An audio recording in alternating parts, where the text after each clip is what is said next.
Why do those called to greatness face the strongest battles with lust?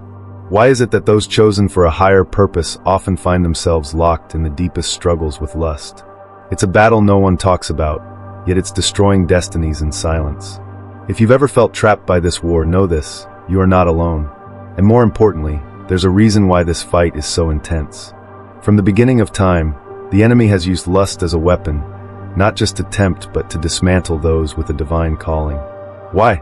Because lust is not just a physical weakness, it's a spiritual attack.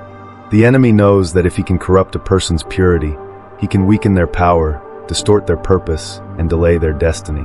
Think about it. Some of the mightiest men in the Bible faced this battle head-on. David was a warrior, a worshiper, a king after God's heart, yet he fell at the sight of Bathsheba. Samson had supernatural strength, but it was no match for his weakness for Delilah. Solomon, the wisest man who ever lived, was led astray by his desires. If men anointed by God struggled, how much more do we? But why? Why does lust target those who are set apart?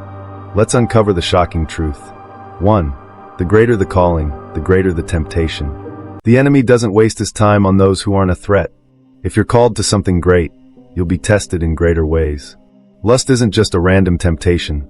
It's a custom-designed trap meant to distract, discourage, and derail you from your destiny. Satan isn't just trying to make you sin. He's trying to make you stop. 2. Isolation creates hidden battles. Many chosen ones walk a path that few can understand. The solitude that comes with a divine calling can feel like a blessing, but it can also be a breeding ground for hidden struggles. The devil works best in secrecy. If he can get you to fight this battle alone, he can keep you locked in cycles of guilt and shame.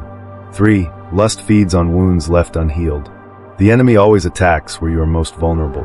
Rejection, heartbreak, childhood wounds. Lust sneaks in as a counterfeit comfort, a temporary escape. But what feels like relief quickly turns into chains. Until healing happens, lust will always have an entry point. 4. The battle is spiritual, not just physical. Ephesians 6 verse 12 reminds us, "For we do not wrestle against flesh and blood, but against principalities, against powers, against the rulers of the darkness of this age." This means your struggle is not just about human weakness.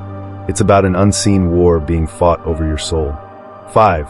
The flesh is weak, but the spirit is willing. Even the strongest spiritual gifts don't cancel out human weakness. If your spirit isn't actively being strengthened through prayer, fasting, accountability, and renewing your mind, your flesh will always win. The greater the anointing, the greater the need for discipline. The good news?